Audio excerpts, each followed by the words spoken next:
I'd love Yes. to hear a little bit about how you transitioned from baseball to real estate, and we can just start there. Yeah, no. So when I retired in 2019 from baseball, I knew for, probably about a year and a half before that, that I knew I was going to want to transition into real estate and become a broker. Um, and so I knew baseball prepared me as far as like the person to person interaction, being able to relate to all sorts of different people. I played with people from different countries who had little to no education, all the way up through people with master's degrees and doctorates. So finding a way to relate to everybody that way has helped me, and I think it's helped me transition my real estate business to just being an open and personable person. Hmm. So when you were playing baseball, you had already sort of thought about going the real estate route. Yes. What made you want to do it in the first place? Like as you were, is it because you maybe had some sort of influence in your life that made you want to go towards real estate, or what was the reason there? Really, the thing that drew me was a little bit of being able to make my own schedule. My Mm. wife and I have two young kids, and she is a teacher, so she is teaching during the day. And real estate allowed me to work from home and also be around the kids. We have one in school with a 15-month-old now too, so it lets me stay home and kind of take care of him a little bit too. That's nice. It's like another full-time job anyway. So Yes, yes, it is. so in terms of like, I guess your whole journey, right? When you started playing baseball, I'm sure you were very young, and Hmm. then you moved around, it looks like, to a few different teams. I mean, Yes. did you feel like during that time you fell in love with Chicago at some point, and that's why you chose to stay in Chicago and focus on real estate there? Was there something that drew you to Chicago in particular? Yeah, actually, I grew up in the suburbs of Chicago. Oh, okay. Yeah, no, I work primarily in the town and the town next to the one I grew up in. And so I think just having the connection to the community, having a lot of ties with a lot of different people throughout the community, was one of the main draws of trying to focus my business in this area. Yeah, that's a good point. And then as for, let's say, investors that want to get into maybe the Chicago market Hmm. that aren't in Chicago, what would you say is like the main draw for people to come to Chicago to invest? Well, I think just the overall ease of commute into the city, if you have to go into an office, it draws a lot of renters to our suburban area, especially where I Mhm. focus. I'm very centrally located to O'Hare Airport, to Midway Airport. Both of those are within 25 minutes. There are two train lines, that one right through the middle of my town, and then another one a little bit south, that access directly to the city of Chicago. We're nestled between like four different major highways, north, south, east, and west. There's just great commute options, and it'd be a good draw for people that are looking to live outside the city, work from home a little bit, and don't want to purchase. That Mm. for the renting aspect of it. Would you say generally in Chicago, it's like more of a challenge for renters to buy homes, and that might be a reason why? Within the city for sure, Yeah. especially if you're looking, like the Lincoln Park area, some of the Mhm. more desirable neighborhoods in the city of Chicago. The single family homes, the prices are pretty high, and the farther west and south that you get, is a little bit more affordable, with a little bit more space. And if you have to go into the city, having multiple choices of how to get in there, whether it be by train or by car, would be beneficial too. Mm. Okay, that's great. So it's becoming more of a commuter kind of community Well, I than mean, anything. with Yeah. COVID and everything, it changed people's view of working, whether everybody was into the office for all the time before that. And now when we were able to, you had to take a step back, work from home a little bit, people started to realize, oh man, I'm actually just as productive, if not more productive, from my house. Yep. And that's why you're working from home. I'm working from home. It Yeah. happens. So I saw on your LinkedIn, you're the Big League Realtor. Yeah. I like that. Yeah, Um, it's catchy. It's it catchy. You got to have is. something that has you stand out a little bit, draw some interest, And I think that that definitely captures people's attention. Nice. I like that. So in terms of, you said you chose real estate because you wanted to be more flexible, have a more flexible schedule and take Hmm. care of your kids. How do you find the transition in terms of like stress? Like what's more stressful, being a professional athlete or trying to make it as a realtor in Chicago with a family? You know, I what do you think find?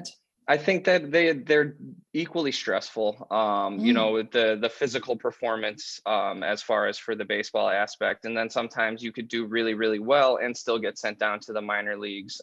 Just that's a lot of those things are outside of your control. mm. Then having to like pack up your family, move across the country because you got sent down, is a little bit tough and stressful too. But as far as the real estate aspect of it, you know, just being able to continually move forward and continually build and grow and try to not stagnate is stressful as well, you know, especially starting out. Um, in terms of like where the market is going in 2022, there's a lot of like hesitation sometimes as to, you know, whether to invest now and where to invest. Mhm. What do you see happening for next year? What do you think? Well, I think that moving forward into next year, I think we're going to still see a little bit of a price appreciation. I don't think we'll see it as quickly and as Mm, drastically as we have in the last year. Just from seeing those interest rates get cut down to below 3, all the way down to, you know, 2.75 sometime. Um, I think that this next year we're going to see probably in 3.5, 3.6, maybe even up to 3.7. So still historically low, but not as low as the last year. But I yeah. think that the prices will still be a little bit of appreciation, but not a ton. And as far as if it's a good time to invest, there's never not a good time to invest. I like that. Are you investing currently in any real I estate? have my eye out for, like, personally, Mhm. waiting and just paying attention to find something that's the right fit for what I'm looking for. Hmm. What do you think you're looking for? I'm looking for a duplex Nice. personally, and that in my town, Villa Park and Lombard, where I'm from, that's typically 2 to 4 flat is what I would be looking for. And what do you think would make that a solid investment?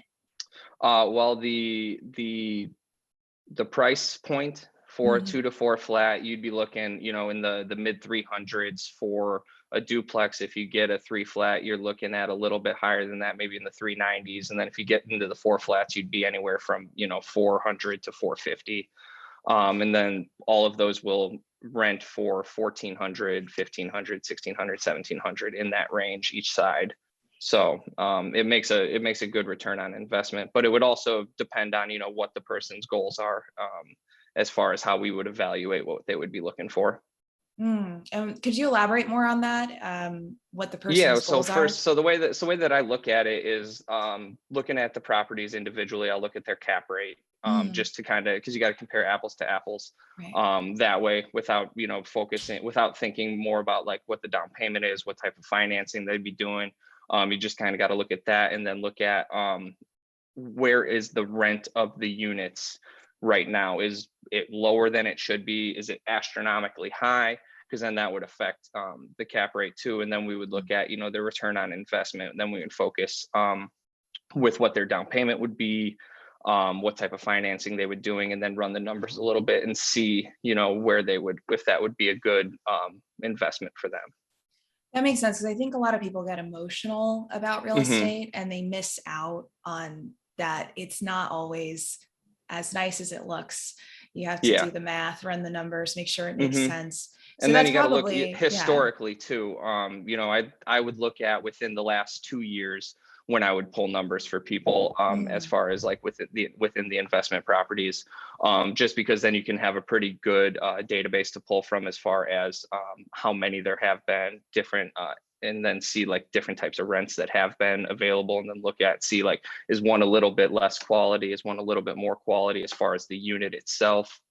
All of those things play a factor in the price and then the rent moving forward. do you find that how should I put this?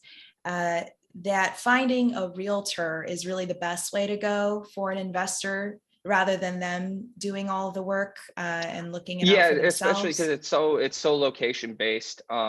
You can do the research yourself. It just makes it that much Mhm. more difficult. You don't have, the easiness of access for Mhm. getting the information.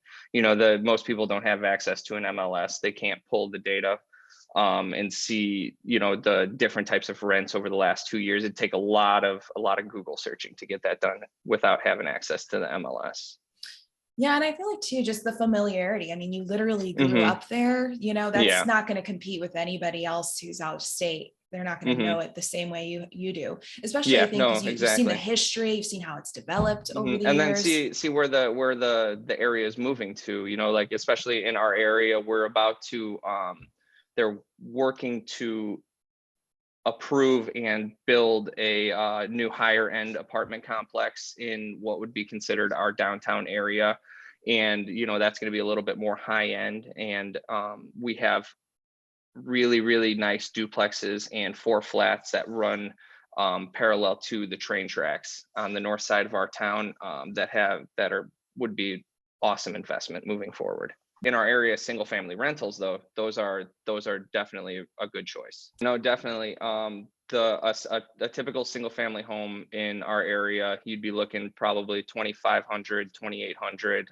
If you have a Nice. little bit more high end, you could easily get $3,000 for, a 4 bedroom, 2 bath, single family home, 1,800 square feet, 2,000 square feet. Hmm. And then purchase price for that would be um, mid 300s. That's great. That's actually Hmm. really great. And I guess there is an advantage to maybe having a single tenant rather than dealing with four in a Yeah, no, fourplex. definitely. It does involve more management. What was your favorite thing about baseball? What's your favorite thing about real estate? And I kind of want to see if there's a connection between the two, because clearly you love both. Hmm. What what drew you to baseball in the first place and made you love it so much that you made a career out of it so young? I really liked, growing up. I liked the team atmosphere. I liked working together with a group of people for a common goal. And then like youth baseball, it's more about having fun. But once you get into Yeah. high school, you work to win a state championship. And then if you have the opportunity to go to college, you work to win your conference and then get a regional bid and then try to win the College World Series. And then like if you get the opportunity to go farther, then your goal is to eventually win the World Series. But it's that group effort, that common drive for everybody to succeed and just get the best out of everybody that you can. I think is for the baseball aspect of what I like the most about it, and the competition. But the real estate aspect, I think the being able to just be myself, and because that's what I have to sell, is I have to sell myself, and I have to make the people that I work for know that I'm going to do the best that I can for you. I'm always going to be available. I'm going to have prompt communication.